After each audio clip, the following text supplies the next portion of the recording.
positif tentang peningkatan disiplin di sekolah. Ya. Sebenarnya dengan yang Bapak bilang tadi, bagaimana menumbuhkan niat itu dari dalam diri.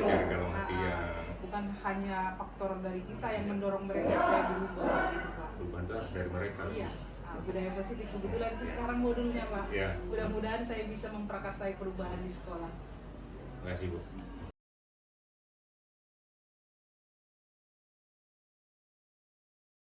Terima kasih kami ucapkan kepada Bapak Cipto, mewakili Bapak Kepala Sekolah di sini yang sudah bersedia hadir meluangkan waktunya. Demikian juga dengan Bapak Ibu guru hebat yang masih mau membersamai saya dalam kegiatan ini, yaitu tentang diseminasi budaya positif di sekolah. Jadi sebelum acara ini berlanjut lebih jauh, kami mengharapkan ada sebagai kata pembukaan dari Bapak Sucipto untuk mewakili Bapak Kepala Sekolah. Waktu dan tempat kami berikan, Pak.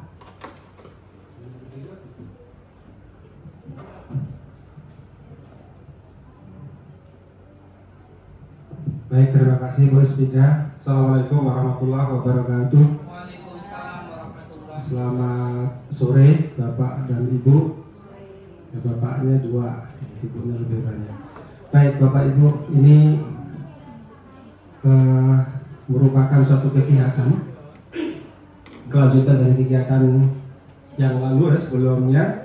Jadi tentu ini antara materi yang satu dengan yang duanya tentu berkait satu sama lain. Oleh karena itu Bapak dan Ibu, di dalam kegiatan ini satu harapan besar kita dapat pertama menyerap apa yang disampaikan oleh Ibu Espida. Yang kedua adalah kita dapat mengambil dan menerapkannya. Puji syukur kepada Allah Subhanahu wa Ta'ala, dengan rahmat dan nikmatnya kita dapat berkumpul di ruangan ini. Sungguh pun orangnya masih terbatas karena sebagian masih dalam perjalanan menuju ruangan ini. Kepada Ibu Espida yang saya hormati, Bapak Ibu peserta pertemuan ini yang saya hormati, ini adalah calon guru penggerak semuanya, termasuk Pak Ringo ya. Karena di samping kita sendiri aktif bergerak, kreatif untuk menampilkan karya, tetapi mampu menggerakkan memobilisasi orang yang ada di sekitar kita, tentu adalah guru dan siswa pegawai tata usaha. Tentu ini suatu pekerjaan yang tidak mudah, perlu sebuah perencanaan yang jelimet ya, yang tentunya dipikirkan strategi supaya satu sama lain dapat terkait dan dapat sama-sama bergerak.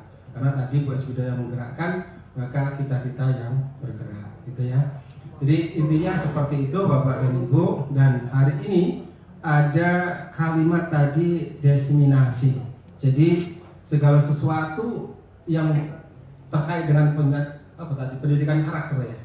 Seperti itu dapat disisipkan, dapat dimasukkan di lingkungan sekolah kita sehingga menjadi sebuah nilai plus dalam rangka pembinaan karakter peserta didik kita di SMK Negeri 6 Pekanbaru ini. Untuk itu kepada Bu Espida, selamat dan saya ucapkan terima kasih. Tentunya karena hari ini saya Bapak Kepala Sekolah, beliau hari ini tugas di luar, berada di Surabaya dan alhamdulillah sepertinya sudah sampai tadi ya. Seperti itu, entah masih di Jakarta atau sudah sampai di Surabaya. Jadi demikian saja Bapak dan Ibu, maka dengan baca Bismillahirrahmanirrahim pertemuan ini saya buka. Terima kasih. Assalamualaikum warahmatullahi wabarakatuh. Waalaikumsalam warahmatullahi wabarakatuh.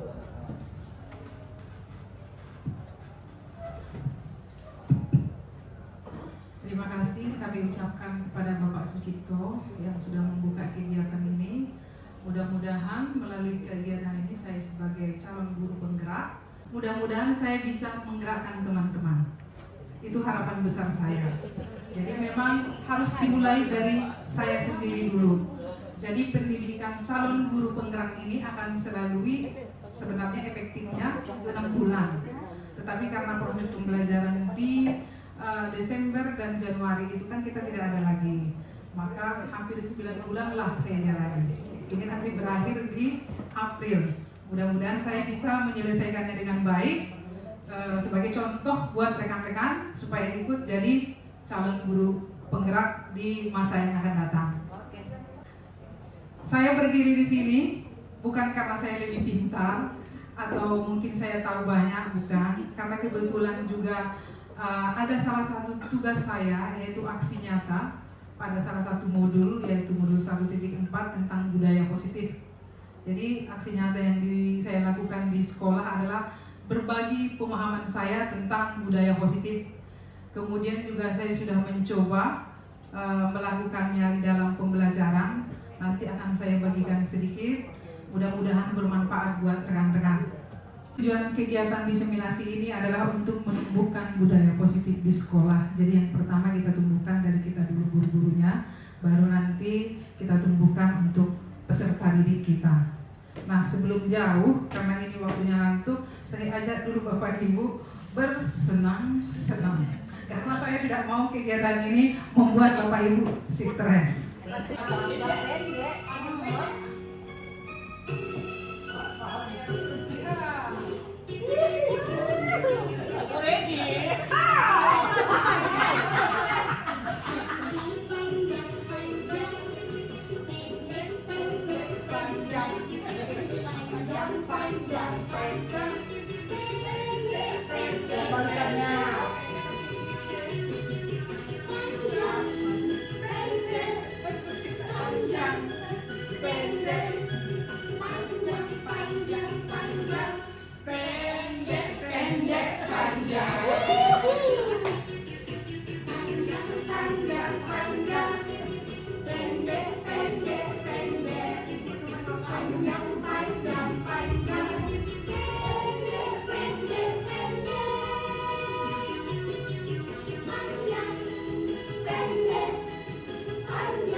Di slide ada saya tayangkan dua gambar. Nah coba Bapak Ibu amati dulu. Kemudian kira-kira apa makna dari kedua gambar tersebut? Ayo Bapak Ibu amati dulu. Silakan angkat tangannya, memberikan pendapat tentang kedua gambar tersebut. Ini bukan ujian ya Bapak Ibu, ini cobaan. Kira-kira Pak Cipto, ada Pak pendapatnya Pak? Ada.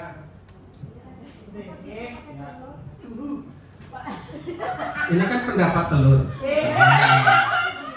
Jadi pendapat telur ini karena ada dua gambar, meskipun sama-sama telur, tapi mempunyai makna yang berbeda.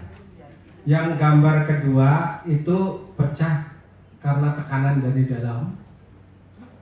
Jadi anak ayam itu menekan sendiri hingga mengeluarkan kepala dari cangkangnya. Tetapi yang sebelah gambar satu itu dipecah, tekanan dari luar. Iya, tekanan dari luar. Karena telur tadi kan bicara telur, tentu bicara tekanan dari luar. Nah, jadi artinya yang di sini cikal bakal anak ayam yang dalam arti belum ada nyawanya, yang di sebelah adalah sudah disebut anak ayam. Itu saja pendapat saya. Terima kasih. Pak Cipto, pendapat yang sangat luar biasa. Coba ada lagi nggak Bapak Ibu yang mau memberikan pendapatnya? Iya, ini filosofi nih, atau pasangan nih, sesuai nih. Baik, saya ingin menanggapi dari dua gambar. Yang pertama, saya langsung ke gambar yang kedua, dia menengok ke gambar nomor 1. Kata dia, awak tak bolehlah sombong karena awak asalnya dari sana. Mantap ya. Ada lagi Bapak Ibu? Ini ke bahasa Indonesia. Ini kan udah nyampe ke bahasa Indonesia.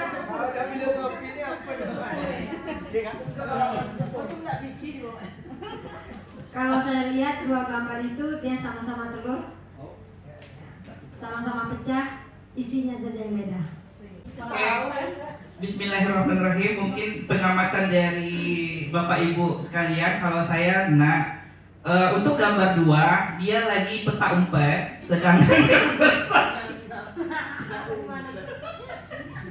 sedangkan gambar 1 itu masih sari, ya, sari telur. Berarti dia belum tumbuh dan berkembang, tetapi dia telah mendapatkan rintangan dalam hidupnya. Sedangkan yang telur sebelah itu dia udah menjadi telur, tapi dia main peta umpet di sebelahnya. Hai sari telur, kamu ada di mana? Oke, terima kasih. Oke, keren sekali Pak Anto, terima kasih buat pendapat teman-teman. Jadi kalau kita lihat tadi ada 2 gambar. Jadi gambar yang pertama itu adalah motivasi dari luar, motivasi ekstrinsik, seperti yang dikatakan Pak Cipto tadi, dia pecah karena tekanan dari luar. Kemudian gambar yang kedua itu diibaratkan motivasi intrinsik, dia pecah dari dalam, tekanan dari dalam. Jadi telur yang dipecahkan dari luar itu gambar 1, dia hanya berhenti, manfaatnya hanya sebagai makanan saja itu. Paling nanti jadi telur dadar atau telur ceplok, apa lagi? Iya, atau nanti dicampur ke kue. Hanya berhenti sampai di situ. Tetapi kalau telur yang kedua itu dibiarkan dia pecah dari dalam, menetas jadi anak ayam. Anak ayam lagi berkembang, nanti dia beranak, bercucu, bertelur. Jadi banyak manfaatnya, kira-kira seperti itu. Jadi demikian juga anak-anak kita ini, selama ini kita memotivasi mereka hanya dari luar saja, dari dalam mereka hatinya tidak ada, seperti yang dikatakan Bapak Kepala Sekolah, niat dari dalam itu tidak ada. Saya ingat terus itu, si niat itu. Tidak ada niat dari dalam, hanya niat kita Bapak Ibu gurunya ini yang besar. Jadi dampaknya kepada anak kita itu juga tidak nyata jadinya, tidak berdampak panjang. Nah, jadi pada kegiatan ini saya melakukan diseminasi ini berharap kita Bapak Ibu guru dapat menumbuhkan motivasi intrinsik kepada anak-anak kita. Anak itu berubah karakternya karena keinginannya sendiri. Selama ini kita marah-marah melihat mereka berkelakuan yang tidak sesuai dengan peraturan. Ternyata hasilnya hanya sebentar saja, saat itu saja. Setelah itu mungkin lewat beberapa meter dari kita, lain lagi apa yang dia katakan. Kira-kira seperti itu. Jadi motivasi dari dalam diri itu lebih bertahan lama dan lebih kuat energinya daripada motivasi dari luar. Jadi kita di sini sebagai guru adalah menumbuhkan motivasi yang dari dalam. Nah, sebenarnya budaya positif itu apa? Saya yakin kita sudah tahu apa itu budaya positif, ya Bapak Ibu. Hanya saja di sini saya tampilkan sedikit tentang konsep budaya positif itu, perwujudan dari nilai-nilai atau keyakinan universal yang diterapkan di sekolah. Ada keyakinan atau ada peraturan yang sudah diterapkan di sekolah. Salah satunya perwujudan dari visi guru yang mengandung nilai kebajikan itu, yang sekarang di kurikulum Merdeka adalah profil pelajar Pancasila. Jadi kalau dihubungkan dengan kegiatan saya sebelumnya, di mana kegiatan itu memprakarsai perubahan positif di sekolah, kemudian rencananya kita kemarin melihat visi, dan ternyata visi kita kemarin apakah sudah berpihak kepada murid? Memang sudah berpihak, tetapi ada yang harus kita perbaiki. Jadi harus sesuai dengan visi kita tadi, yaitu mewujudkan peserta didik yang memiliki profil pelajar Pancasila. Profil pelajar Pancasila itu di sana sudah terkandung nilai-nilai kebajikan, nilai-nilai keyakinan yang kita harapkan bertumbuh pada peserta didik kita. Dan sudah berbagai macam usaha kita lakukan di sekolah untuk menumbuhkan budaya positif itu. Salah satunya kita sudah membuat kesepakatan kelas, ya kan Bapak Ibu? Kita buat kesepakatan kelas itu dengan harapan peserta didik kita melihat kesepakatan tadi. Dengan demikian jadi ada semacam indikator ya. Oh, saya sudah melanggar kesepakatan kelas karena sudah disepakati bersama. Ternyata selama ini kita lihat hampir mereka juga tidak membaca kesepakatan kelas itu. Jadi dari kegiatan yang akan saya lakukan ini, kita akan meninjau kembali kesepakatan kelas yang kita buat. Kesepakatan kelas itu kita buat namanya menjadi keyakinan kelas. Pada dasarnya sebenarnya sama. Kenapa harus kita perhatikan lagi kesepakatan kelas itu? Apakah memang kesepakatan kelas yang kita buat itu sudah menumbuhkan budaya positif pada peserta didik kita dari dalam dirinya sendiri? Seperti itu. Jadi saya juga sudah mencoba membuat kesepakatan kelas ini menjadi keyakinan kelas. Jadi saya di sini berbagi praktek ya Pak, Ibu, bukannya saya menggurui. Dan saya juga masih mengobservasi keyakinan kelas yang saya buat.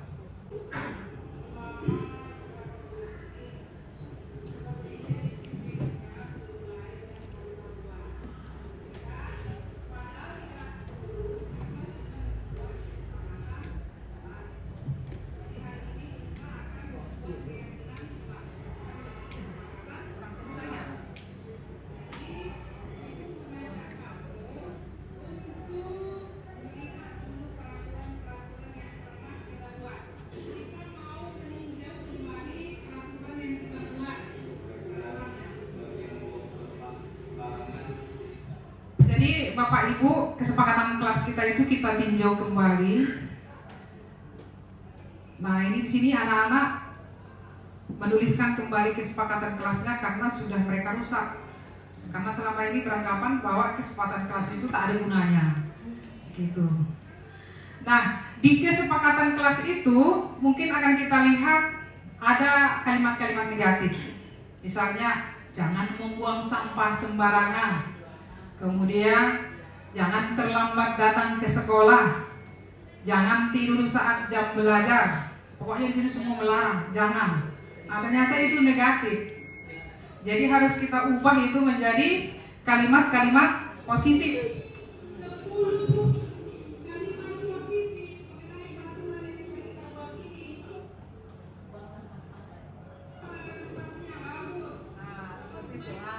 Tadi sudah nyambung dengan Ibu Kajur kita, jangan membuang sampah sembarangan. Karena ada kata jangan di sana negatif, itu kita ubah menjadi buanglah sampah pada tempatnya. Saya yakin Bapak Ibu mengerti dengan apa yang kami sampaikan di sini. Kemudian setelah kita ubah menjadi kalimat positif, kita sarikan kembali kira-kira apa nilai kebajikan atau nilai keyakinan dalam keyakinan kelas tadi. Jadi setiap keyakinan yang kita buat itu harus ada nilai kebajikannya. Saya yakin juga Bapak Ibu pasti paham itu nilai-nilai kebajikan seperti tanggung jawab, kemudian jujur, bersih, sopan dan santun. Nah di sana setelah mereka tadi mengubah menjadi kalimat positif, mereka sendiri yang melihat di keyakinan yang mereka buat tadi ada enggak nilai-nilai kebajikan. Nah, setelah itu nanti baru kita sepakati.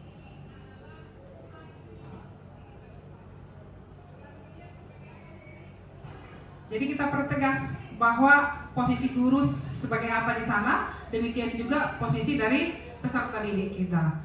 Jadi mudah-mudahan nanti kita Bapak Ibu wali kelas ini meninjau kembali kesepakatan kelas yang kita buat, kita ganti menjadi keyakinan kelas. Makanya tujuannya sama. Seperti itu. Jadi kelas 11 Tegaje 1 sudah memulai dan mereka sudah tempel. Mudah-mudahan gak dikoyak. Karena anak-anak saya ini memang termasuk anak-anak yang luar biasa juga. Saya harus banyak usaha di sana. Demikian juga ibu guru BK-nya tadi sudah mulai curhat ke saya. Banyak masalah, sudah mulai marah-marah katanya. Jadi dengan kegiatan ini mudah-mudahan tadi yang kita marah-marah menjadi ramah-ramah. Nah, ternyata setiap anak melakukan kasus atau permasalahan itu ada dasarnya. Selama ini kita kan langsung saja menghakimi anak. Kau terlambat ya? Kenapa kau terlambat? Di mana rumahmu? Di mana di orang tuamu kau? Dengan nada tinggi semuanya, gitu. Ya, tapi kita nggak pernah bertanya apa yang membuat dia seperti itu. Jadi peserta didik kita ini, anak-anak kita ini melakukan kesalahan itu pasti ada kebutuhan dasarnya yang tidak terpenuhi. Manusia itu memiliki 5 kebutuhan dasar. Saya yakin Bapak Ibu juga tahu itu tentang kebutuhan dasar dari manusia. Ada kebutuhan untuk bertahan hidup, survival. Jadi anak-anak kita ini mungkin berasal dari keluarga dengan ekonomi lemah. Itu juga akan mempengaruhi perilaku anak-anak kita. Kemudian kasih sayang dan rasa diterima. Kasih sayang ini bisa saja perhatian dari orang tua, perhatian dari keluarga. Bahkan di kelas saya itu hampir 5 orang atau 6 orang yang bercerai orang tuanya. Nah, itu mempengaruhi perilaku mereka. Kenapa mereka bermasalah dan berkasus di sekolah. Kemudian kebebasan, ingin bebas. Ada anak-anak itu tak ingin di sekolah karena sekolah itu kan seperti terikat. Mulai pagi, kemudian ada jam mata pelajaran yang diatur runtut sedemikian rupa sampai jam 4 sore. Jadi dia ingin bebas. Kemudian kesenangan. Ada juga anak-anak kita ini kebutuhannya ingin kesenangan.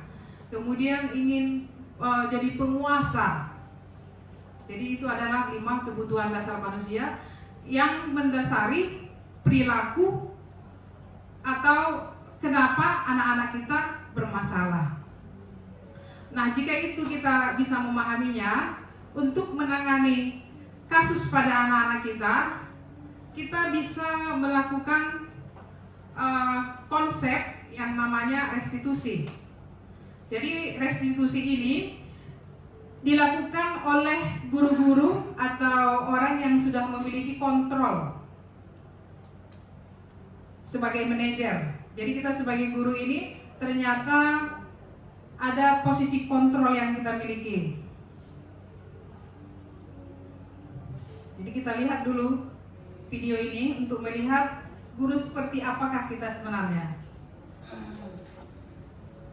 Saya bukan menghakimi ya Bapak Ibu.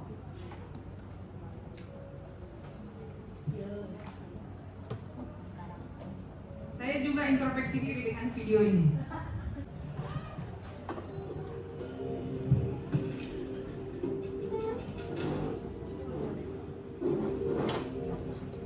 Naren, sini kamu. Selamat pagi, Bu. Selalu terlambat. Kamu deh, pasti terlambat. Maaf, Bu. Saya Apa coba? Alasan kamu apa lagi? Kapan sih kamu tidak terlambat?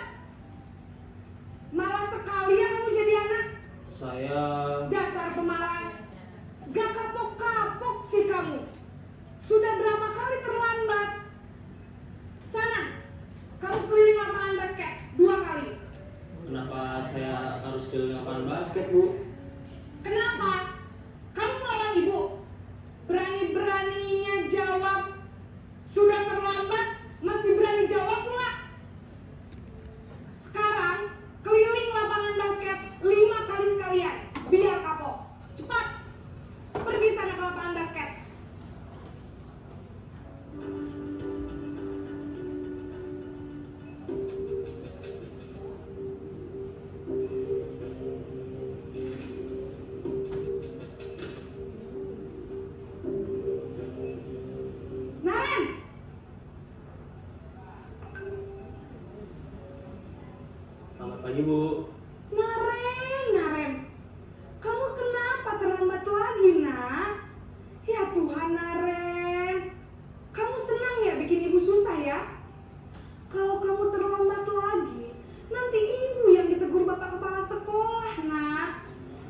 maka ibu tidak bisa membina kamu. Duh, gimana ini? Maaf Bu. Duh, Gusti Naren. Kamu suka ya kalau ibu ditegur bapak kepala sekolah? Terus, sekarang ibu harus tulis apa ini di buku absen? Ini kamu sudah sering terlambat loh. Ibu harus apa coba? Maaf Bu. Maaf sekali. Ya sudah, lain kali jangan bikin ibu susah lagi ya nak ya. Ibu tidak akan kuat lagi kalau kamu begini terus. Bisa jantungan kalau ibu tegur bapak kepala sekolah. Sana cepat ke kelas. Maaf ya Bu. Maaf sekali. Posisi pembuat rasa bersalah berbicara dengan nada tenang.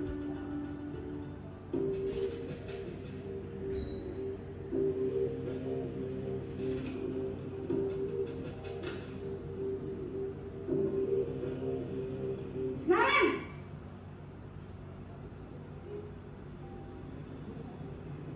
Selamat pagi Bu. Wah, sudah jam berapa ini nak? Terlambat lagi ya sayang. Iya Bu. Habis ibu saya lupa bangunkan saya Bu. Kamu malah menyalahkan ibu kamu. Kamu bukannya anak yang larinya paling kencang. Kok terlambat sih? Iya Bu. Saya memang terlambat bangun tadi. Jadi biarpun saya lari kencang, tetap gak kekejar Bu. Ya sudah sana. Nanti lain kali larinya lebih kencang lagi ya. Biar gak terlambat lagi. Bikin senang ibu. Demi ibu. Bisa kan? Bisa lah Bu. Ya sudah sana masuk kelas. Ibu beresin urusan absen kamu. Kamu ini ada-ada saja.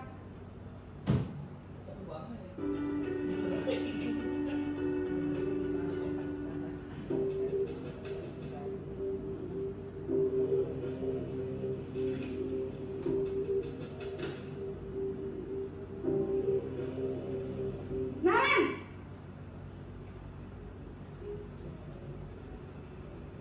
Selamat pagi Bu. Naren, apa peraturan sekolah kita tentang jam berapa kita harus masuk sekolah, nak?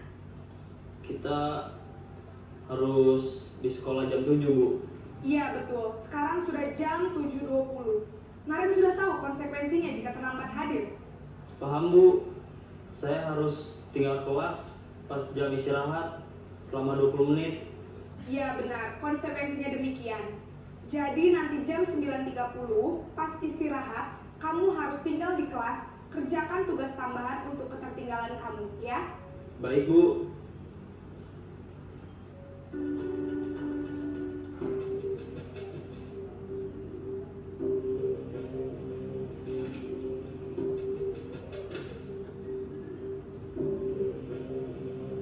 Naren!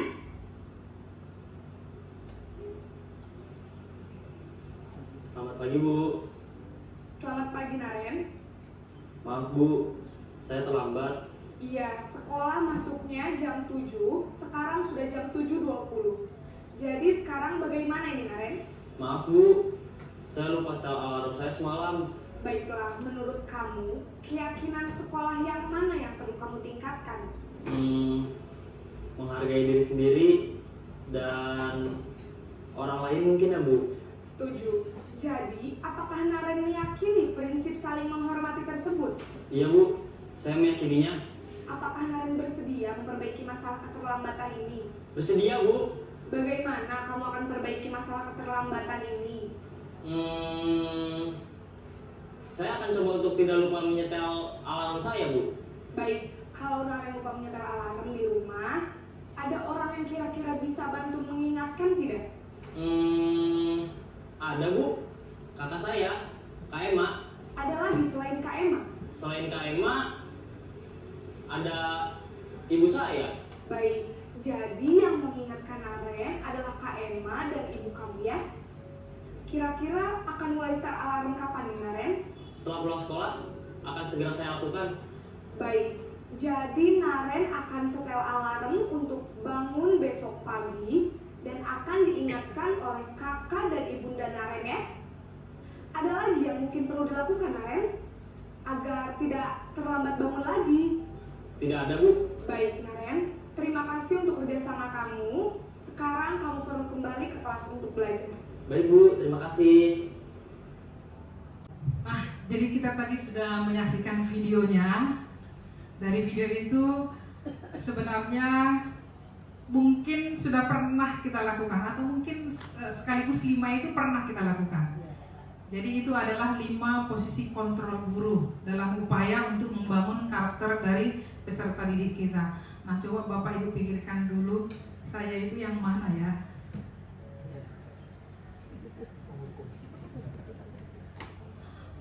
Kalau saya dulu ditanya seperti itu, langsung saya jujur, saya itu nomor 1,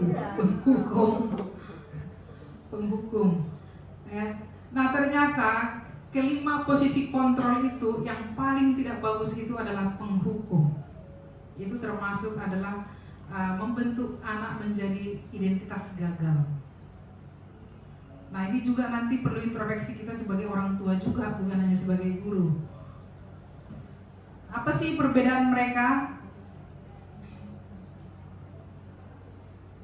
Nah, kalau penghukum tadi bisa dengan kata-kata, bisa juga dengan hukuman fisik. Dulu pernah saya lakukan itu. Terlambat dia masuk ke kelas, apalagi di TO, menyambut laki-laki, saya suruh berdiri di depan itu, memikirkan dulu, merenungi dulu perbuatannya, sambil saya mengajar. Dan dia harus memperhatikan saya mengajar, karena nanti akan saya tanya, bisa dia jawab, baru tiketnya duduk. Ternyata itu juga nggak efektif. Besok-besoknya itu juga pelakunya. Karena memang menghukum ini dampaknya hanya sebentar saja, bahkan bisa menciptakan jurang antara kita dengan anak. Jadi mungkin anak itu juga nanti membuat embel nama, apa istilahnya, label ya, label kita. Saya pernah dengar itu, label-label guru dibuatnya dengan teman-temannya, seperti itu. Ya. Kemudian penghukum ini biasanya suaranya juga keras, ya, maka mungkin juga kasar, menyakiti hati. Kemudian yang pembuat merasa bersalah, kadang kita membuat ini tanpa kita sadari, karena mungkin waktu kita lakukan menghukum tak mempan. Coba dulu saya ketuk hatinya, memposisikan dia sebagai saya gitu. Itu namanya pembuat merasa bersalah, lembut dia. Ibu sangat kecewa sekali dengan kamu. Berapa kali ibu harus memberitahu kamu supaya dia merasa bersalah. Ternyata merasa bersalah ini juga dampaknya sangat tidak baik. Apalagi kalau kasus dia itu membuat guru, misalnya jadi ditegur kepala sekolah, gara-gara kamu nak, saya ditegur kepala sekolah. Di rumah, sampai di rumah nanti terbawa-bawa ke hatinya itu. Bisa-bisa nanti dia bunuh diri. Karena dia merasa bersalah, itu yang paling bahaya. Kemudian sebagai teman, nah selama ini juga saya buat ini karena udah saya coba menghukum, udah saya buat mereka memposisikan sebagai pembuat merasa bersalah, teman, karena usianya juga sudah bisa diajak teman, gitu. Ternyata itu juga ada positifnya dan ada negatifnya. Saat kita nanti berlaku tidak sebagai teman dengan anak itu, kecewa dia. Dia pengennya seperti itu terus, padahal itu tidak sopan sebenarnya. Ya, jadi guru pada posisi ini memang tidak menyakiti, tetapi dampaknya hanya sebentar saat kita tidak jadi teman. Sama juga dengan kita berteman sehari-hari. Kita udah curhat-curhatan nih, udah teman, tiba-tiba selek. Nah, itu bahaya, ada dampaknya juga. Kemudian pemantau. Ini juga sering kita lakukan. Guru BK sering nih saya dengar nih. Kumnya udah berapa ini? Kum itu dibacakan. Saya bacakan itu. Kau sudah apa hari ini? Kummu 3. Dikali 10, 30. Udah sampai lah kau nanti ke Pak Cipto. Dikit lagi itu dikeluarkan. Di situ kita pemantau. Kita bacakan kum-kumnya. Apa peraturannya? Apa yang kamu langgar? Tidur di kelas.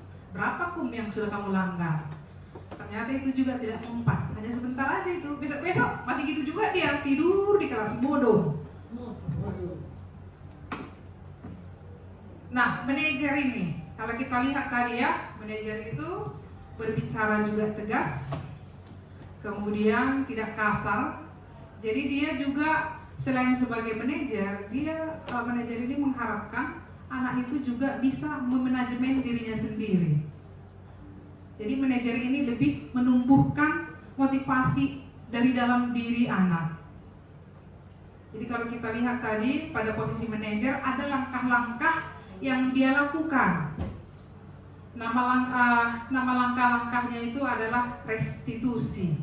Jadi restitusi ini ada 3 langkah-langkah yang dilakukan oleh manajer. Salam dan bahagia ibu dan bapak murid hebat. Pada video kali ini kita akan membahas tentang salah satu program disiplin positif yang diterapkan di lingkungan sekolah yang dikenal dengan nama restitusi.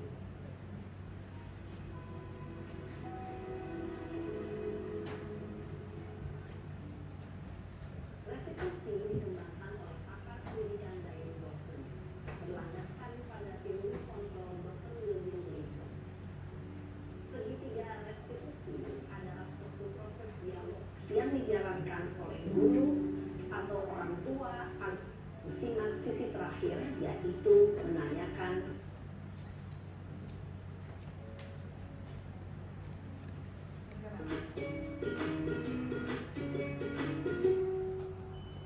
salam dan bahagia ibu dan bapak guru hebat.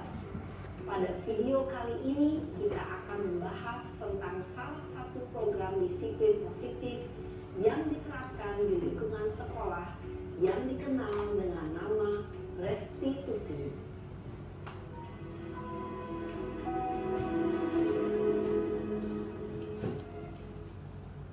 Restitusi dikembangkan oleh pakar pendidikan Diane Dawson, berlandaskan pada teori kontrol Dr. William Gleason. Segitiga restitusi adalah suatu proses dialog yang dijalankan oleh guru atau orang tua agar dapat menghasilkan murid yang mandiri dan bertanggung jawab. Pada saat guru di posisi manajer, aspek yang dikembangkan pada murid adalah motivasi intrinsik, sehingga penanaman nilai-nilai kebajikan dapat tumbuh dan berkembang menjadi suatu kebiasaan positif yang akhirnya membentuk karakter murid. Proses dialog ini terdiri dari 3 langkah yang digambarkan pada ketiga sisi pada segitiga restitusi. Sisi pertama adalah menstabilkan identitas. Sisi yang kedua adalah validasi tindakan yang salah. Dan sisi yang ketiga adalah menanyakan keyakinan. Ibu dan bapak guru, berikut ini akan ditunjukkan bagaimana seorang guru berada dalam posisi manajer menggunakan penerapan segitiga restitusi.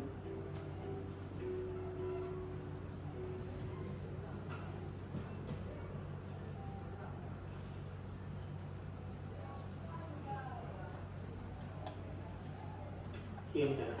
Siap, Pak. Sudah lama nggak ketemu Sarah? Kenapa hari ini ada di sini? Kesel, Pak, kesel banget. Masa aku dikatain tukang fitnah, Pak? Ya aku marah lah. Aku balik ngatain Eka di depan kelas. Kesel banget. Oh begitu. Ya pasti kamu marah dan kesal.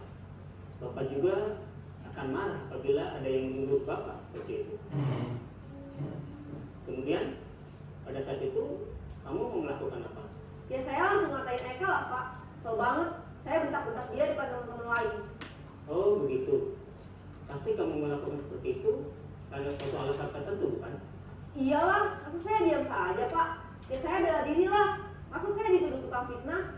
Ya wajar lah. Mempertahankan harga diri itu sesuatu yang penting buat kamu. Untung kamu tidak bertindak lebih gegabah lagi, hanya membentak-bentak. Iya, Pak. Untung saya masih bersabar dan hanya membentak saja. Sudah gemes padahal, saya pasti bela diri lah. Ya pasti ya. Tapi kamu memilih untuk tetap bertahan dan bersabar. Kamu memilih untuk tidak berbuat lebih parah lagi, bukan? Iya. Nah, sekarang coba kita lihat lagi tindakan kamu yang bentak-bentak Eka di kelas. Tindakan kamu itu kira-kira sesuai dengan keyakinan kelas atau prinsip kamu tidak? Enggak lah, Pak. Capek, Pak, jadi pemarah. Jadi keyakinan atau prinsip mana yang kurang sesuai dengan keinginan kamu? Ya, saya sebenarnya sangat menghargai orang lain. Mungkin saat itu saya menjadi emosi, jadi tidak menunjukkan sikap itu. Kamu meyakini tidak? Menghargai orang lain itu penting buat kamu. Yakinlah Pak. Iya, setuju. Kita harus saling menghargai. Namun, ada juga keyakinan yang kita sepakati yang perlu kita jalankan apabila kita sedang marah, bukan? Ya, saya bisa lebih proaktif, mulai dengan diri sendiri. Saya bisa jadi lebih sabar, mengambil waktu jeda untuk berpikir mau apa selanjutnya. Kira-kira kamu bersedia memperbaiki masalah ini tidak? Bersedia Pak. Kalau kamu memperbaiki masalah ini, kamu akan menjadi orang seperti apa? Saya akan menjadi orang yang bertanggung jawab kali ya Pak. Dan senantiasa proaktif. Iya. Menurut kamu, bagaimana rasanya menjadi orang seperti itu? Ya nyaman lah, bangga bisa bersabar dan menahan diri. Baiklah kalau begitu. Yuk kita pikirkan bagaimana memperbaiki masalah ini.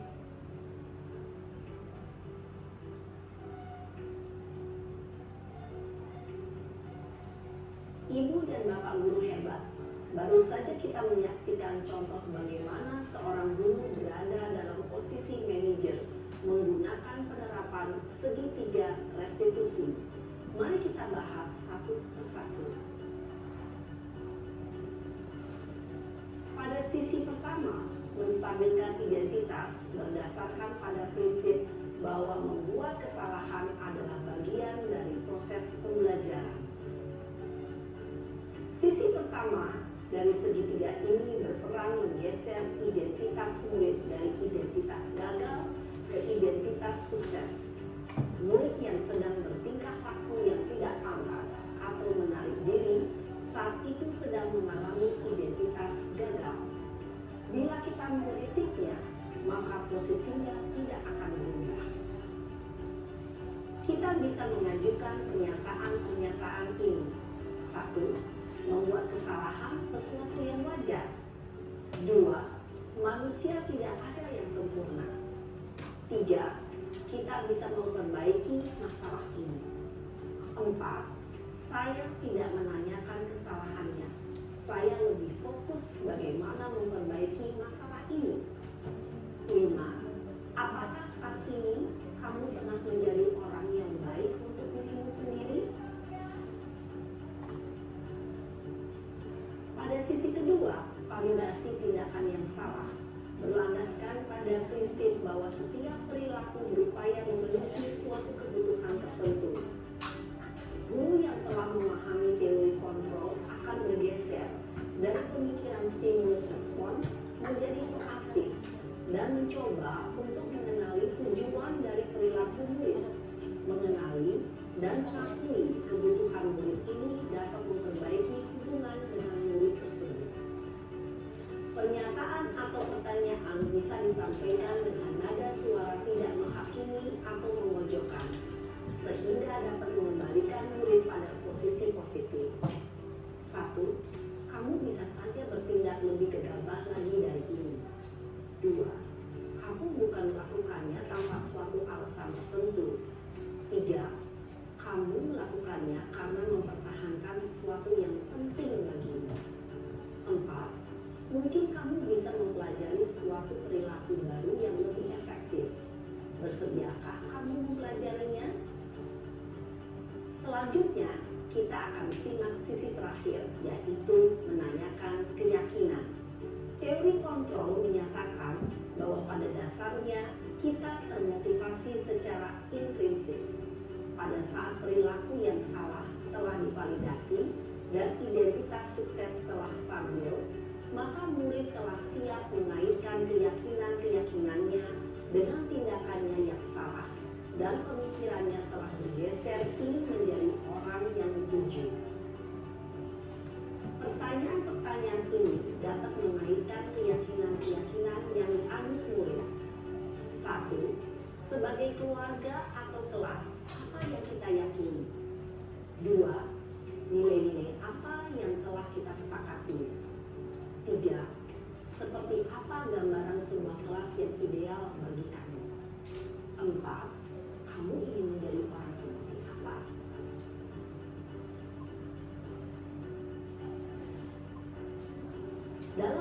melakukan segitiga restitusi, perlu diperhatikan beberapa hal, yaitu 1. Perilaku yang salah perlu dikaitkan dengan nilai-nilai atau keyakinan-keyakinan yang telah disepakati atau dituju. 2. Kesediaan orang yang melakukan kesalahan untuk memperbaiki masalah. 3. Pemecahan masalah sebisa mungkin relevan atau memiliki hubungan dengan masalah yang ada. 4. Usaha. Perlu adanya suatu usaha perbaikan dari pihak yang berbuat kesalahan. 5. Waktu. Perlu didedikasikan waktu dari pihak yang berbuat kesalahan. Tanyakan kapan akan mulai diberlakukan usaha untuk memperbaiki masalah. Dengan memahami struktur penerapan segitiga restitusi, diharapkan guru dapat menerapkan posisinya sebagai manajer dengan mengajukan pertanyaan-pertanyaan bermakna yang dapat membuat murid menjadi lebih percaya diri, bertanggung jawab, dan mandiri. Nah, ibu bapak guru perlu tidaknya mengikuti ketiga tahapan dalam segitiga restitusi bergantung pada ringan beratnya suatu permasalahan. Misalnya, bila permasalahan tersebut ringan, maka tidak perlu dijalankan secara berurutan. Bahkan bisa semudah menanyakan apa keyakinan yang kita sepakati. Dengan menjalankan segitiga restitusi, dengan mengajukan pertanyaan-pertanyaan bermakna, diharapkan murid menjadi lebih kuat secara pribadi, dapat membuka wawasan murid agar dapat menyelesaikan permasalahannya sendiri, semakin percaya diri, mandiri, dan merdeka. Salam dan bahagia, ibu bapak guru hebat. Bergerak dulu kita yuk. Memang ini agak-agak banyak teori. Jadi nanti kalau saya ucapkan kata-katanya, bapak ibu menyanyikan sambil menggerakkan. Jadi Marina, kalau si Marina ini dia. Nah, kalau nanti kata Marina seperti ini. Kalau si Marijo seperti ini. Kalau penari seperti ini. Kemudian di atas seperti ini. Kemudian menara seperti ini. Jadi kalau saya bilang Marina menari di atas menara, Marijo menari di atas menara. Itu suka saya nanti. Udah ingat dulu bapak ibu? Ya? Lagi kan? Marina menari di atas menara, Marijo menari di atas menara, gitu. Ya, udah coba. Kalau Mbak Dimas mau gimana kira-kira Bu? Oh, minum. Oke. Jadi sebelah nanti saya ya. Oke. Let's go, gas. Oke. Ayo fokus. Marina menari di atas Marijo. Marina menari di atas menara, Marijo menari di atas Marina. Marina menari di atas menara, menari di atas Marijo, menari di atas Marina, Marijo menara, menari. Kayak kacau ya. Boleh kita coba di kelas. Jadi kita tadi sudah melihat tentang posisi kontrol. Posisi kontrol kita sebagai guru dalam menangani kasus yang dilakukan oleh peserta didik.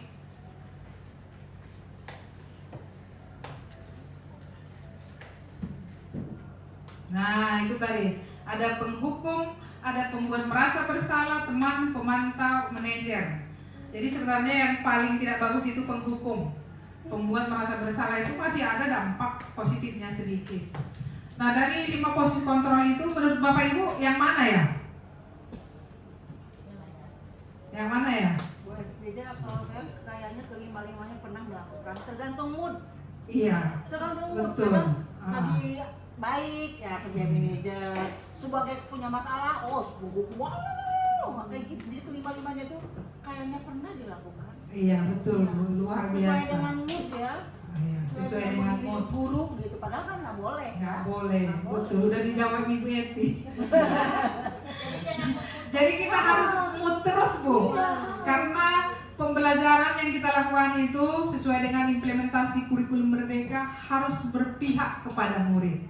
Kita menerapkan filosofi Ki Hajar Dewantara. Kita mengantarkan anak kita itu ke masa depan supaya selamat dan bahagia. Jadi filosofi Ki Hajar Dewantara itu memang benar-benar sangat bermakna dan sangat bagus untuk dilakukan oleh guru sebagai pemimpin pembelajaran. Pembelajaran yang menuntun sesuai dengan kodrat alam dan kodrat zamannya. Kemudian ada lagi prinsip triloginya, Ingarso Sungtulodo, Imadio Mangunkarso, Tuturi Handayani. Kita sudah tahu itu dari dulu, tapi masih banyak lagi.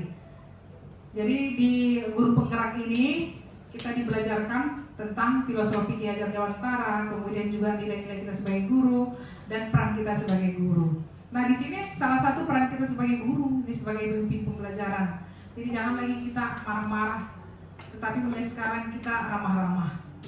Jadi kita, saya berharap kita bisa mengambil posisi di sini sebagai manajer, karena manajer ini membentuk anak, memotivasi anak dari dirinya, menempatkan anak juga bisa sebagai manajer. Jadi menangani kasus itu tadi kita lakukan dengan 3 langkah. Namanya nama paradigmanya itu adalah restitusi. Yang pertama tadi, kalau kita berhadapan dengan anak, cooling down dulu, dinginkan dulu suasana. Kadang kita kan dari jauh, dia lagi, Awas. rupanya tarik nafas dulu Bapak Ibu, cooling down. Kita tanya dulu baik-baik, apa kabarnya nak? Sudah makan? Jadi kita tidak boleh menempatkan mereka sebagai narapidana. Kita tidak mengkritik dan tidak menyalahkan. Jadi kita mengembalikan identitasnya tadi yang sudah gagal. Dia sudah gagal karena sudah melakukan kesalahan. Jadi jangan kita perjelas kesalahan itu.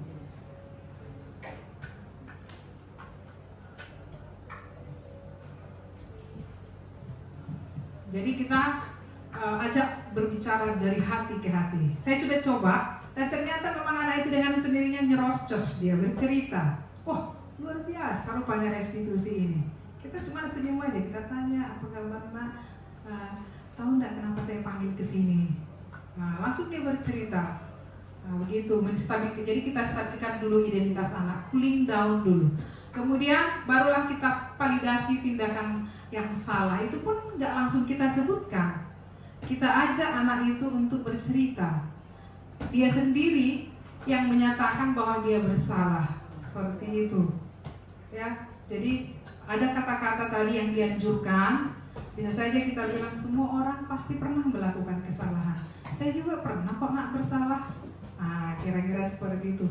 Setelah dia tahu bahwa dia bersalah, barulah kita hubungkan dengan keyakinan-keyakinan yang sudah kita tanamkan kepada anak. Makanya tadi perlu ada keyakinan kelas tuh. Di awal saya buat keyakinan kelas. Kalau bisa banyak di situ. Apalagi kita identifikasi kesalahan-kesalahan yang sering dilakukan anak kita. Jadi keyakinan kelas itu mewakili kesalahan-kesalahan tadi. Ada keyakinan di sana. Keyakinan mana nanti yang dia langgar. Gitu. Jadi kita setelah sukses kita tadi langkah 1 dan langkah 2 tadi, barulah kita hubungkan dengan keyakinannya. Menurut kamu keyakinan yang mana yang tidak sesuai? Nanti dia bilang, iya bu, saya tidak menghormati guru.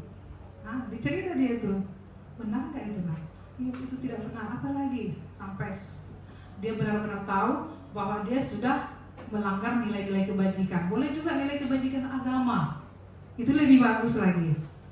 Atau ada nilai kebajikan-kebajikan yang ditanamkan oleh orang tuanya. Karena juga kesalahan-kesalahan ini tidak lepas tadi dari kebutuhan dasar, bisa saja karena dia marah kepada orang tuanya. Seperti itu. Kemudian barulah kita ajak anak untuk merencanakan ke depannya seperti apa dia untuk memperbaiki dirinya. kira-kira apa rencana Muna untuk memperbaiki diri? Tuh. Dia sendiri nanti yang mengatakan itu, saya akan bangun lebih cepat Bu supaya nggak terlambat, saya akan tidur lebih cepat karena selama ini saya tidurnya terlalu larut malam main HP. Jadi dia sendiri, dari dirinya sendiri kita tekankan lagi, itu dari hati Muna, yakin bisa kamu lakukan nanti. Ibu lihat ya, karena memang restitusi ini tidak bisa hanya sekali langsung plok jadi hasilnya. Enggak, kita harus diajak bersabar di sini, menuntun anak itu untuk berubah dari dalam dirinya, bukan karena paksaan kita atau paksaan orang tuanya. Kira-kira seperti itu. Saya ambil beberapa anak saya, kebetulan dikit aja yang saya tayangkan di sini.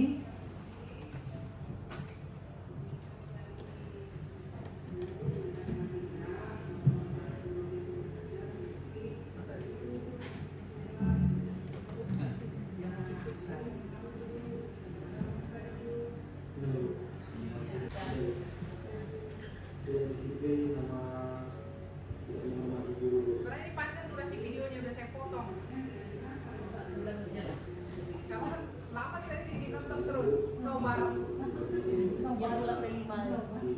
Memang sengaja saya ambil anak-anak yang bermasalah.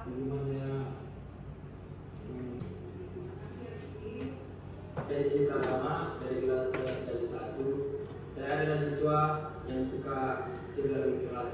Setelah saya berdiskusi dengan Bu Esmida untuk mencari solusinya, saya ingin menyampaikan terima kasih karena saya dapat membantu saya untuk tidak terlalu lama lagi. Jadi dari dia sendiri, saya lihat memang ada perubahan sedikit Bapak Ibu. Nah sekarang saya mau ajak dulu Bapak Ibu melakukan restitusi ini langsung dengan teman-teman. Kita praktekkan langsung. Jadi nanti ada 3 orang guru, 1 sebagai wali kelas, karena memang wali kelas yang menangani kasus anak ya. 1 sebagai wali kelas, 1 sebagai guru, dan 1 lagi sebagai pemantau. Nah ini kasusnya. Si Rizky, siswa kelas 11 TKJ 1, sering tidur saat pelajaran matematika dengan Ibu Ropiko. Walaupun sudah ditegur oleh Ibu Ropiko, Rizky masih juga tidur saat pembelajaran di kelas. Akhirnya Ibu Ropiko melaporkan perilaku Rizky kepada wali kelasnya. Jadi memang kita lakukan ini Bapak Ibu, kalau kita bermasalah di kelas kita laporkan ke wali kelasnya. Jangan kita semua nanti yang menangani kasus setiap kelas. Jadi ada rule-nya ya Pak Cipto ya. Nanti wali kelas yang menangani, menampung semua laporan-laporan dari Bapak Ibu guru. Nah, jika Bapak Ibu sebagai wali kelas Rizky, bagaimana Bapak Ibu menangani kasus ini dengan konsep restitusi? Nah, cobalah dulu Bapak Ibu ini 3 orang 1 kelompok, 1 sebagai guru wali kelas, 1 sebagai siswa, 1 sebagai pemantau. Jadi pemantaunya ini melihat sudah dijalankankah restitusi tadi? Kita uji coba ini. Gimana Bapak Ibu? Bu, boleh izin nggak? Judulnya bisa diganti suka makan kelas misalnya. Boleh. Tergantung. Saya hanya menawarkan contoh aja. Boleh Bapak Ibu ciptakan kasusnya. Sebenarnya tadi saya berdiskusi juga dengan Ibu Imen. Gimana kalau kita suruh Bapak Ibu wali kelas itu membawa 1 anak yang bermasalah? Nah, itu tadi berharap seperti itu sebenarnya. Cuma nanti heboh di kelas ini. Tapi nggak apa-apa kalau Pak Anto mau jemput anaknya sekarang. Kena mental anaknya. Nah itu perlu juga privasinya. Jadi kalau bisa kita melakukan restitusi ini, apalagi anaknya sudah lumayan akut permasalahannya, kita ambil ruang tertutup lah. Saya tadi ambil itu di lab gitu. Tapi kalau masih ringan-ringan, yang nggak mempermalukan kesalahannya itu mungkin bisa lah. Agak-agak di tempat yang ada orang nggak apa-apa. Tapi kalau memang sudah harus privat masalahnya, apalagi anak saya kemarin Budi namanya nih, tahu dia itu, Pak Cipto juga tahu itu. Udah saya panggil Pak Cipto sampai dia menangis, ada juga videonya tuh. Udah ditayangkan itu sampai dia menangis, dia bercerita kenapa seperti itu, kebutuhan dasarnya ternyata orang tuanya bercerai. Selama ini nggak terbuka, nggak tahu saya kalau orang tuanya sudah bercerai. Selama ini mereka bilang ibu saya buka toko, jadi nggak sama tidurnya dengan kami. Buka toko, emang mereka buka toko di tembilahan, jadi nggak sempat pulang ke rumah. Itu pemikiran saya. ternyata memang sudah berpisah orang tuanya. Jadi dia pun seperti kehilangan pegangan, kehilangan arah. Jadi dia melakukan hal-hal yang mulai memang tidak terlalu fatal, tapi sudah mulai ikut-ikut alur yang salah gitu. Mudah-mudahan lah nanti anak itu bisa berubah. Ayo Bapak Ibu kita coba. Kasusnya terserah Bapak Ibu, kasusnya yang ada di kelas. Dicoba. Ayo, saya Pak Anto sebagai siswa, Bu Reni sebagai wali kelas. Padahal harapan saya dari sesepuh mantau ya. Yang lengkap aja dulu, yang 3 tuh dulu. Langsung aja di situ. Masih. Nanti baru kita tanya gimana perasaannya, sudah lega atau apa. Yuk Bapak Ibu. Terserah Bapak Ibu yang buat kasusnya atau kasus yang saya contohkan tadi, si Rizky.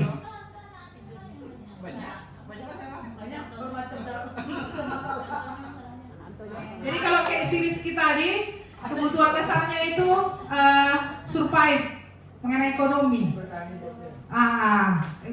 Si Julius mengenai ekonomi. Jadi dia itu ternyata pulang sekolah dia memuat bata sampai tengah malam.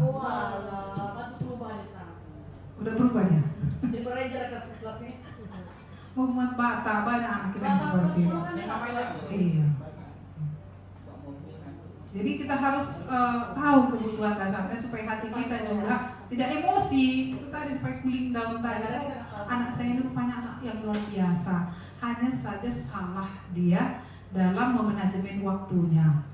Gitu. Ayo Bapak Ibu kita coba yuk.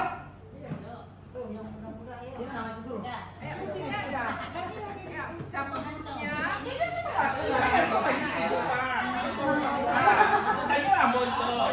Apa kasusnya dulu? Ayo Andre, kasusnya. Semuanya, dibuka aja nih sama Ibu Dita. Siswanya.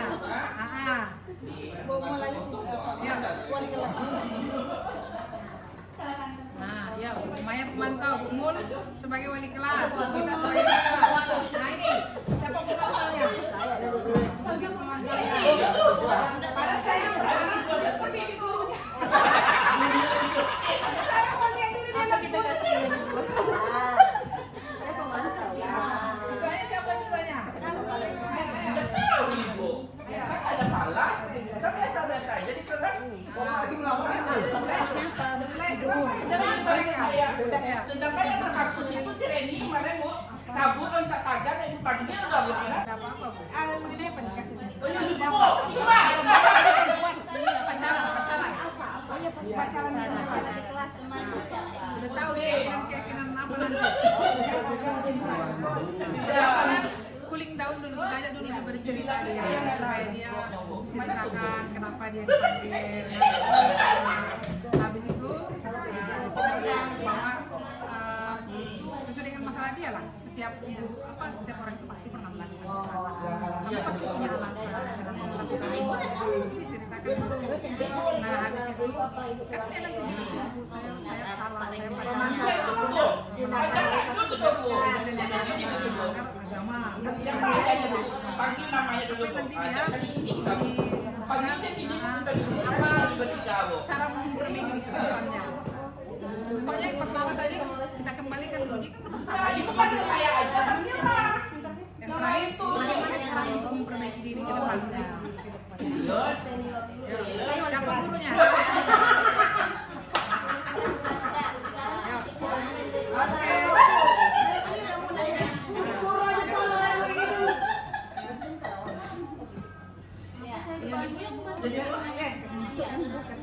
Salahnya tuh Bu. Patung yang benernya adalah yang pagar itu. Gimana kabar Muna? Yang kan dikejar Pak Cito, Pak Sandang kita ada nih. Ada siapa namanya? Mungkin ada beberapa hari ini kamu ada kejadian yang kurang enak didengar ya anaknya. Iya, makanya dalam keluarga itu macam pacar Bu. Kamu pacaran dengan teman sekelas ya, dekat sama Kawan kawan saya apa? Kalau sekelas saya ya. bawaannya situ Bu. Berapa orang tanya itu? Serius ibu apa bu? Iya kamu itu siapa? Berapa saksi ibu tanya? Satu orang belum tentu lagi ibu. Saya satu orang juga. Kalau menurut kamu bagaimana itu? Apakah itu? Enggak, saya muridnya. Siapa pemantaunya? Saya muridnya dia. Pemantauan restitusi tadi. Nah, di mana yang tak dilakukan? Apa judulnya bu? Ibu tahu apa kasusnya? Ada kasusnya? Pacaran? Oke baik. Pacaran ya? Tunggu.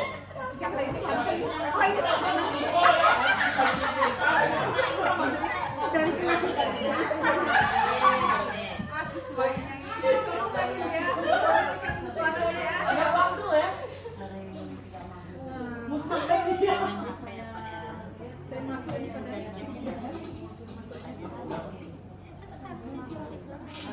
Siapa yang ngasih tahu?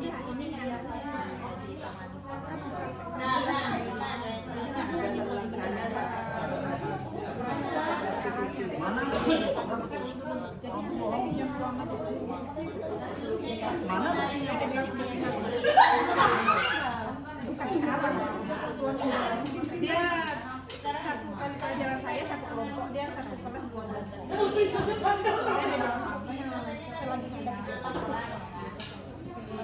Bukan saya di CCTV yang nggak jelas.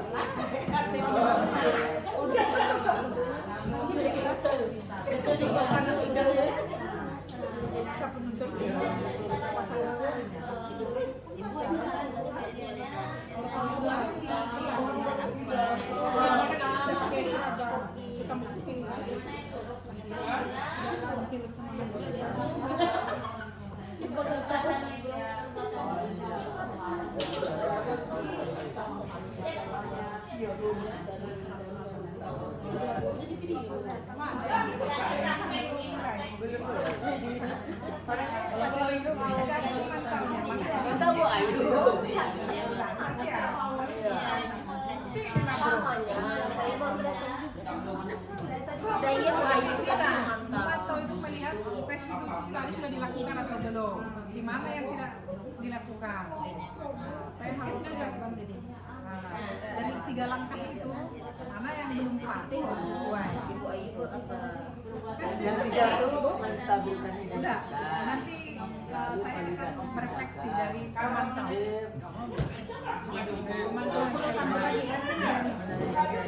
Bergantian boleh bergantian. Jadi saya mau menanyakan dulu refleksi dari siswanya dulu. Ketika guru menangani kasusnya itu dengan konsep restitusi tadi, bagaimana perasaan siswanya dulu? Siapa di sini tadi yang siswa? Pak Sama, Pak Erianto, ya kan? Nah, siapa dulu nih? Pasan aja dulu.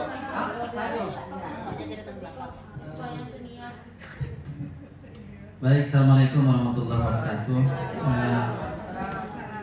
Perasaan saya setelah dipanggil oleh Ibu wali kelas,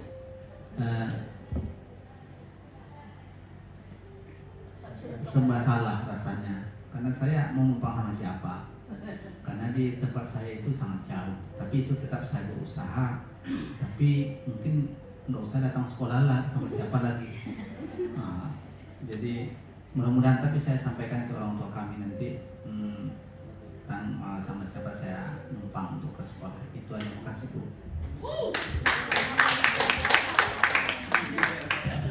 Oke, jadi kasusnya tadi sering tidak hadir. Oh, pacaran,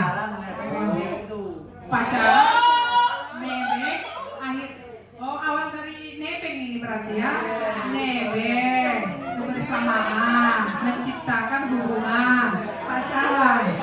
Oh, ya, oke. Jadi sudah ditanyakan tadi perasaan siswanya. Kemudian Pak Anto. Oke, terima kasih atas waktunya. Tadi kasus kami adalah kasusnya menyelamatkan teman yang loncat pagar, akhirnya orangnya tanggal Bu. Dituduh saya lah Bu. Makanya saya menyelamatkan dia tidak masuk sampai keluar pagar. Akhirnya orang itu keluar. Sekarang perasaan Pak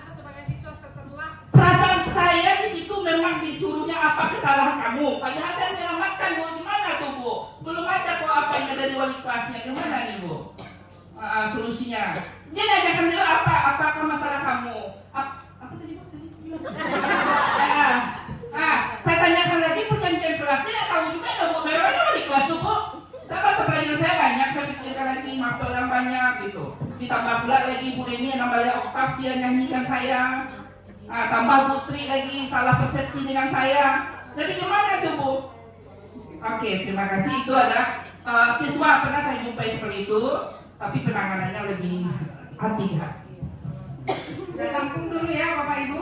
Nanti tadi siswanya siapa? Ibu Dita ya?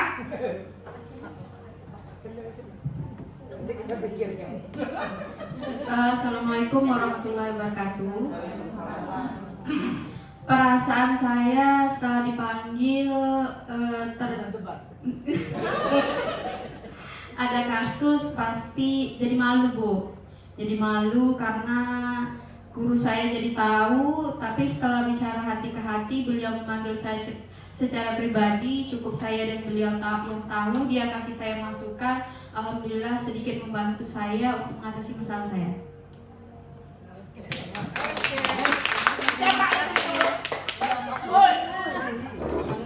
Oke, terima kasih Bu Dita. Sekarang dari gurunya nih, dari siswanya, dari gurunya, dari pemantau. Nanti kita lihat itu sudah restitusi atau belum. Dari gurunya. Bismillahirrahmanirrahim. Perasaannya setelah melakukan restitusi.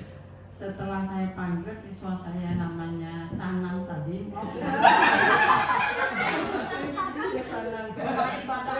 Pertama dia orangnya tidak tegang, saya panggil gitu kan, saya tanya pun dia santai gitu kan.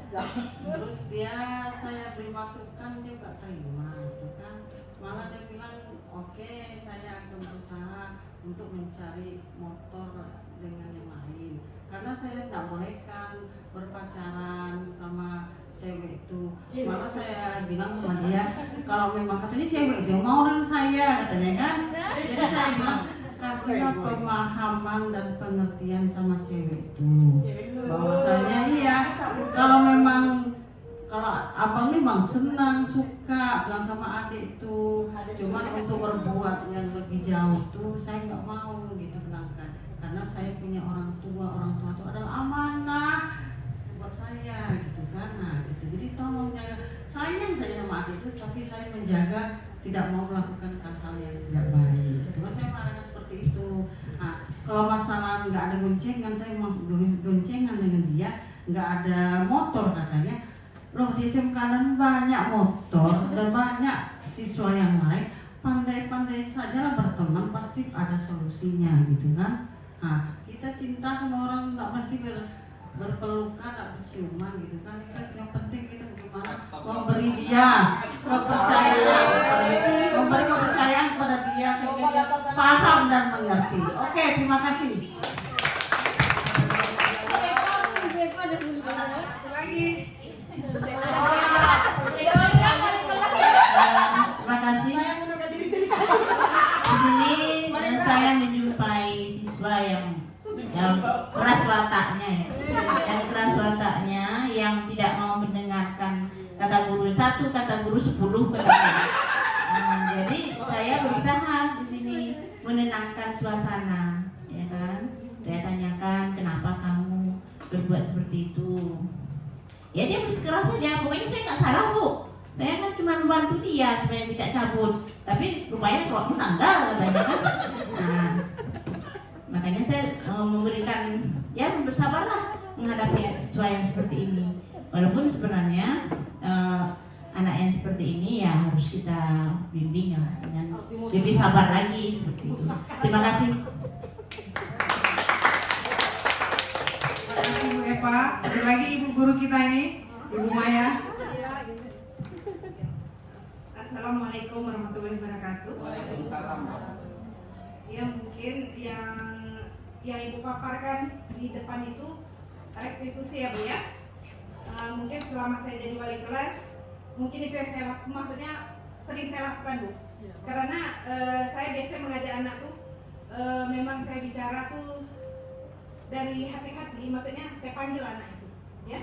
Sebelum saya memanggil wali muridnya, si anak itu memang saya panggil terlebih dahulu, ya. Apalagi anak mekatronika, kan paling banyak itu masalah. Nah, jadi biasanya memang betul kata Bu Espida, kalau memang kita terkadang kan, kalau bisa kan kita duluan yang mengeluarkan undang-undang kan. Nah, tapi dalam kasus yang seperti Dita tadi ini yang saya tangani, dia pacaran di dalam kelas, tentu kita tanya terlebih dahulu apa penyebab, identifikasi masalahnya apa yang menyebabkan dia melakukan hal seperti itu.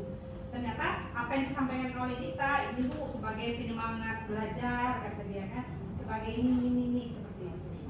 Ya, motivasi dalam belajar. Nah, tentu kita sebagai guru tentu menanyakan apa untung ruginya kamu melakukan hal seperti itu. Nah, kalau dalam lingkungan sekolah kan kita harus apa tujuan kamu, kita kembalikan lagi bertanya ke anak itu, mengapa datang ke sekolah, apa tujuannya, untuk apa kamu datang ke sekolah, bagaimana apa yang kamu harapkan di sekolah ini. Maka nanti dia bercerita. Nah, setelah itu nanti akhirnya dia membuka diri, oh ya seperti ini, dan mengakui kesalahannya. Dan untuk kedepannya Bu, mungkin saya akan, kata siswanya kan, memperbaiki, tidak pacaran di kelas atau seperti itu Bu. Jadi mungkin penanganan restitusi ini bagus, konsepnya sangat bagus, tapi terkadang kita sebagai wali kelas kan agak emosi ini agak iya pasti keluar ya Bu ya. Cuma memanage emosi ini yang harus bisa kita laksanakan atau kita belajar memahami siswa, keadaan siswa dan sebagainya.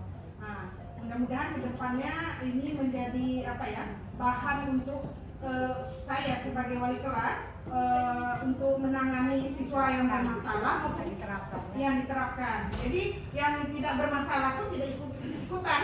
Yang masalahnya kan kalau tidak bermasalah yang menjadi keikutan itu yang menjadi cabut misalnya kan, siswa yang tertular seperti itu, anak yang rajin jadi ikut-ikutan. Itu yang susahnya, itu mempertahankan seperti itu Bu Espida, yang mungkin saya undang-undang sebagai wali kelas. Jadi misalnya merokok, satu yang merokok, nanti menular ke yang lain. Mempertahankannya itu yang susah sebagai wali kelas itu. Satu lolos, satu bolos semua. Ada ini Jumat ini kenapa nggak datang? Pertama satu anak, minggu depan bertambah 3 anak yang tidak datang setelah Jumatan kan? Itu yang pusingnya sebagai wali kelas kan? Ngapain Jumatan Pak? Jumat itu luar biasa itu, sama Pak, anak kami pun mekatronika gitu juga. Ya, seperti itulah mungkin.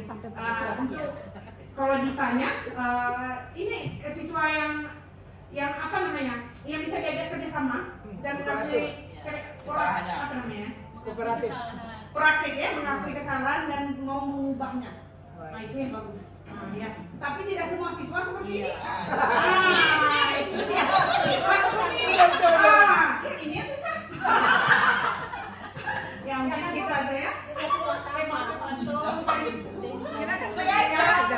Iya belajar. Iya gitu aja. Oke. Iya. Assalamualaikum warahmatullahi wabarakatuh. Terima kasih Bu Maya.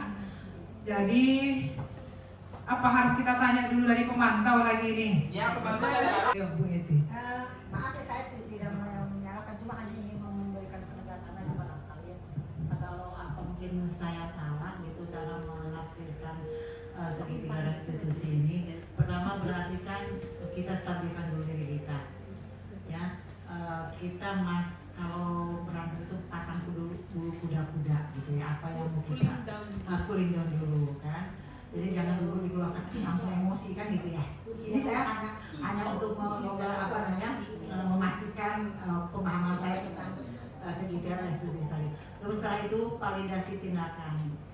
Mungkin di sini si guru hanya memastikan apa sih masalahnya. Kamu ada masalah apa? Jadi biarkan siswa untuk menyampaikan apa yang dia terjadi pada diri dia. Biar dia bercerita banyak kan gitu. Apa begitu?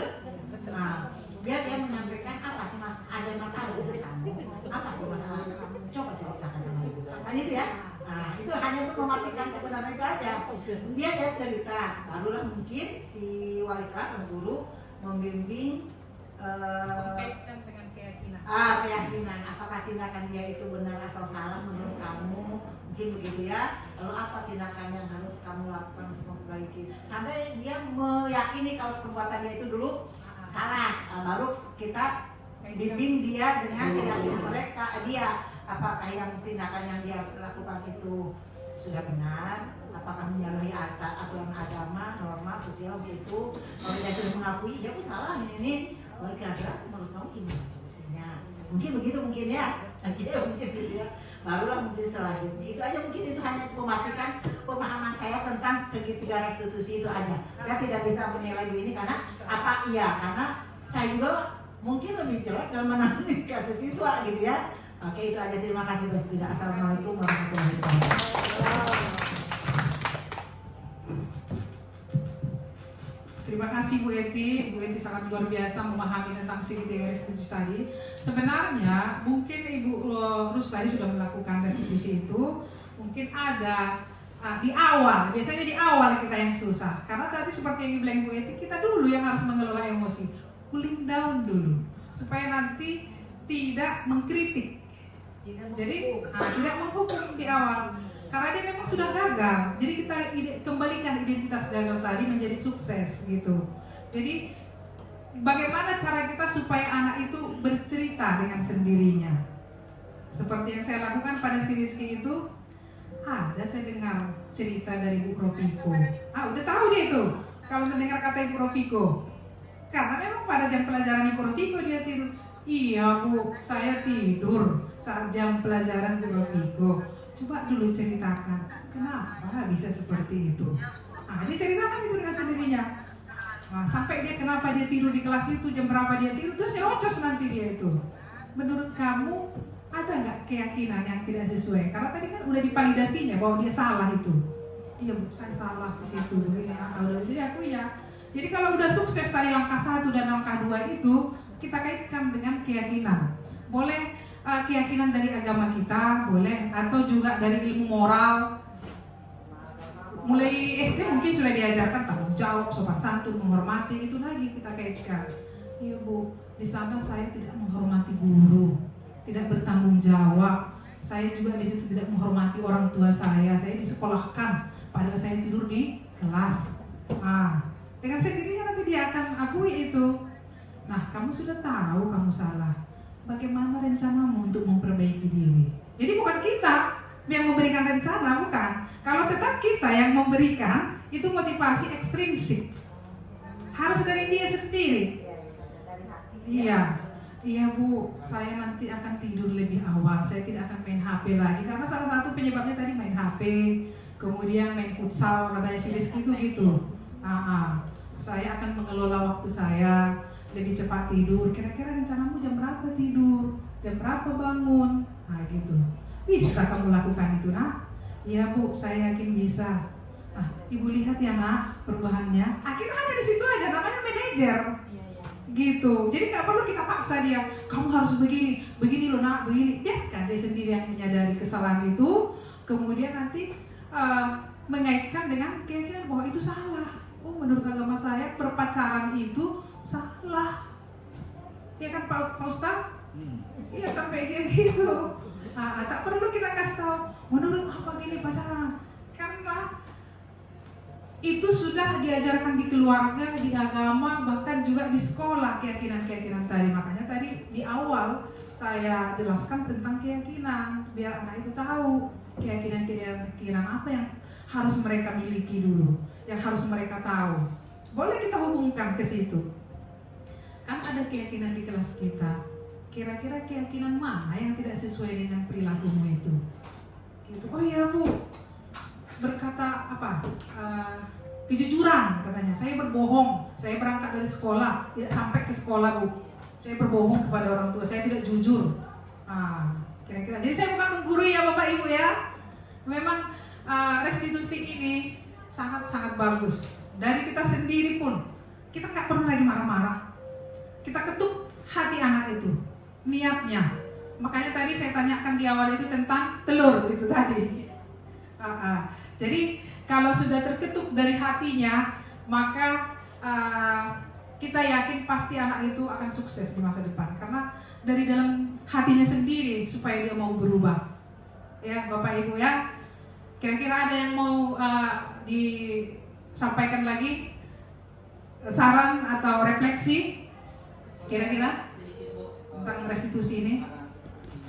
Bagaimana dari keluarganya Bu, misalnya mentoloria begitu, misalnya merokok gitu, di rumah boleh?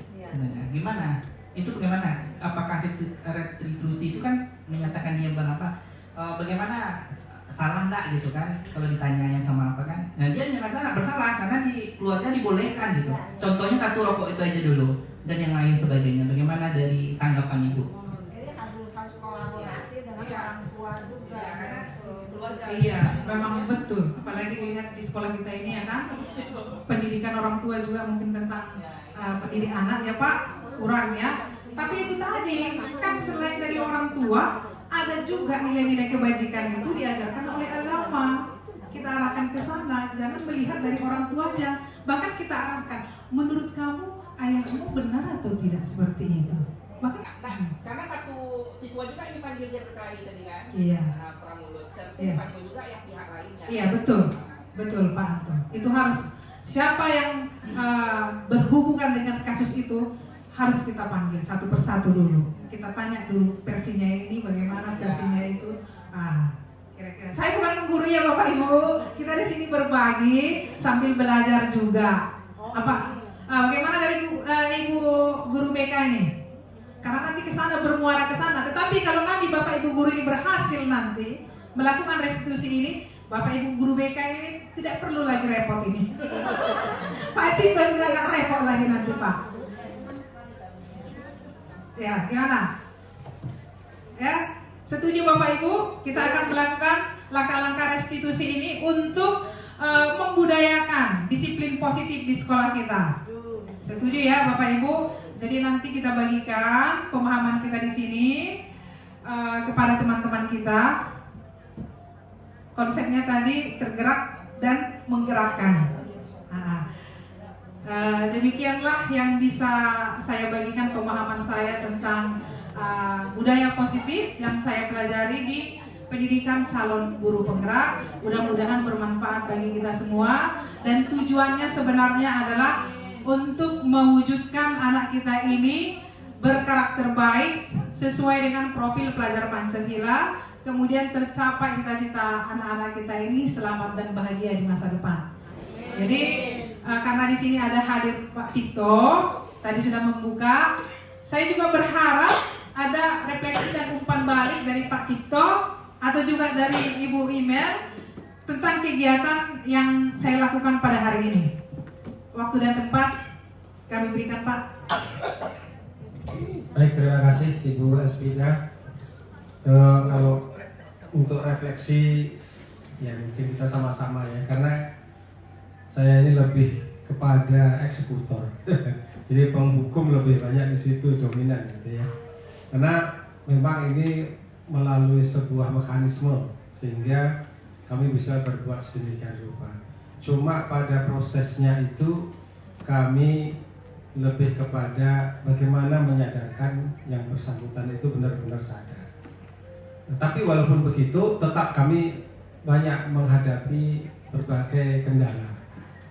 Sebagai contoh, ini Bu Nina membawa anak lomba futsal, ajak berantem dengan sekolah lain, ya kan, menantang-nantang. Tapi kita panggil anak itu kita panggil, kemudian kita tanya, SMK yang bersangkutan itu siapa? Apa kamu kenal atau tidak, kan begitu. Nah, di situ siapa sebenarnya yang kamu maksudkan itu, satu orang atau banyak orang, kan begitu. Nah, tapi anak tadi ternyata itu faktor emosional belaka yang mereka tunjukkan. Kita menyadarkan bahwa individu-individu di sekolah lain itu adalah bagian dari kita. Nah, ternyata sampai hari ini alhamdulillah ya Bu Nina, anak tersebut terkondisi dengan baik. Nah, kemudian kendala-kendala yang lain itu yang berkaitan dengan orang tua yang memang sulit untuk dikondisikan. Nah, ini barangkali seperti yang Pak Anto sampaikan, itu sulit terpautnya dengan nilai-nilai yang berada di sekolah kita. Karena nilai-nilai di sekolah kita ini kan sudah merupakan suatu aturan yang disebut dengan sudah ada di rule begitu kan, ada poin-poin di situ yang harus kita ikuti, suka tidak suka itu harus kita jalani. Tapi sudah sejauh ini yang kami lakukan dengan cara yang yang lembut ya, meskipun ada sanggahan-sanggahan tapi pada akhirnya mereka juga menyadari. Nah, yang kami sanksikan sejauh ini sadarnya itu mereka itu mengerti bahwa mereka itu salah, pada akhirnya mengambil langkah sendiri. Nah, contoh ini beberapa hari yang lalu ya, belum lama ini, baru semalam ya, semalam. Jadi kita panggil orang tuanya, minta seandainya kan begitu, diberi kesempatan seandainya, tapi itu sudah banyak andai waktu itu. Jadi saya mengingat waktu yang sudah sangat mepet, maka kita tidak berandai, sekarang kita realitas yang ada. Nah, contohnya seperti itu. Nah, tapi pada akhirnya juga mau, meskipun dia belum pasti sekolahnya di mana. Itu anak Bu Ina. Ini berapa hari yang lalu ya Bu Ina? 2 hari yang lalu ya? Atau semalam ya? 2 hari yang lalu ya? Nah, seperti itu. Nah, maka saya katakan bahwa saya ini lebih kepada eksekutor. Nah, kemudian Bapak Ibu, tapi entah ini salah entah tidak gitu ya. Ki Hajar ini kan bawa filosofisnya Ki Hajar Dewantara yang kita terangkan. Ki Hajar Dewantara itu menjadi Menteri Pengajaran pada tahun 1945-46. Itu pada kabinet presidensil ya pada saat itu. Nah, beliaulah yang mencetuskan 3 poin filosofis itu yang diterapkan di dunia pendidikan pada saat itu. Nah, sekarang kita masih mengadopsi filsafat itu karena nilai-nilainya tadi masih bersesuaian dengan kebutuhan kita pada saat ini. Cuma muncul pertanyaan, apakah pendidikan pada saat itu lebih berkualitas gitu ya, daripada hari ini? Kan begitu. Atau ada sesuatu yang hilang antara masa itu sampai dengan masa sekarang? Nah, kan begitu ini pertanyaannya. Dan sekarang baru tumbuh kembali seperti pada tahun 1945 yang lalu. Apakah seperti itu? Nah, ini mungkin sebuah tanda tanya gitu ya. Dan dari sisi mana gitu? Kalau kami menurut nilai-nilai agama Islam, merasa bersalah itu kalau benar dia salah, mengaku bersalah, merasa bersalah itu benar. Dan itu akan membawa dirinya rendah hati karena dia mau minta maaf pada orang yang dia salahi tadi. Itu kalau menurut kami begitu ya masalahnya. Ada nilai plusnya gitu. Jadi salah kategori itu yang posisinya di mana? Mungkin ini juga perlu penegasan Bu Esmida ya, supaya kita juga tidak ragu gitu. Kalau kita seperti itu, anak merasa salah, ya salahnya seperti apa? Kemudian dia sendiri sadar bahwa dia juga akan memperbaikinya. Kemudian kalau terkait dengan orang lain minta maaf pada orang yang bersangkutan. Karena itu di dalam agama Islam ya memang itu seharusnya begitu. Kemudian faktor emosional kita ini memang setiap manusia berbeda-beda. Bapak Ibu guru ini kan berbeda-beda. Saya juga begitu. Ternyata sudah berikrar bahwa kita akan mengubah itu, ternyata masih juga terpancing. Saya berapa hari yang lalu ya, karena ini di kelas kuliner itu sempat saya marah besar itu. Karena itu sudah 4 minggu berturut-turut saya memperhatikan. Minggu yang lalu juga sudah agak keras sebenarnya, karena ketika saya mengajar dia cerita, dia ngobrol, kemudian juga mencatat. Nah, semalam juga begitu. Nah, masih seperti itu, bahkan sama sekali tidak mencatat. Kita datangi supaya menulis apa yang kita bahas supaya nggak lupa, tidak juga menulis. Nah, akhirnya saya juga marah pada hari itu. Nah, ini juga agak sulit Bapak Ibu. Mungkin kondisi individu semacam ini Bu Esmida. Nah, ini kedudukannya di dalam kurikulum Merdeka dalam menanamkan nilai positif itu mungkin juga perlu ada suatu wadah seperti apa sih gitu untuk menunjukkan terkait menyelesaikan masalah-masalah anak kita. Tapi pada prinsipnya saya sangat setuju dengan apa yang disampaikan oleh Bu Esmida yang diakhiri tadi dengan segitiga restitusi, karena memang pada intinya kita membangun kesadaran individu-individu peserta didik supaya mereka mengubah dirinya dari dirinya itu sendiri sebenarnya, dan kita hanya mengarahkan dan memotivasi agar mereka terus meraih prestasi, kan seperti itu. Jadi berkaitan dengan aturan sekolah, peraturan sekolah, Bapak Ibu, mungkin ini poin positifnya adalah membangun kesadaran peserta didik agar mereka turut serta untuk mematuhi ketentuan-ketentuan yang ada, setidak-tidaknya meminimkan, memperkecil ya pelanggaran-pelanggaran yang mereka lakukan, baik itu sadar atau tidak ia sadari. Kemudian terakhir, Bu Esbida, kalau kita melihat seperti itu tadi, kalau hanya satu orang dua guru mungkin pengaruhnya kecil. Tetapi kalau ini bisa seluruh guru, mungkin akan membuahkan hasil yang besar. Oleh karena itu, peran Bu Esbida dan teman-teman sebagai guru penggerak ya, Bu Mel, benar-benar bisa bergerak dan menggerakkan kami secara bersama-sama, sehingga kalaupun tidak disebut revolusi, ya kita bisa bergerak cepat. Ada perubahan yang sangat berarti buat pendidikan anak-anak kita dan juga buat kemajuan kita bersama, sekolah kita bersama. Saya rasa itu sebuah komentar lah dari saya. Mungkin banyak salahnya, begitu mohon maaf yang sebesar-besarnya. Assalamualaikum warahmatullahi wabarakatuh.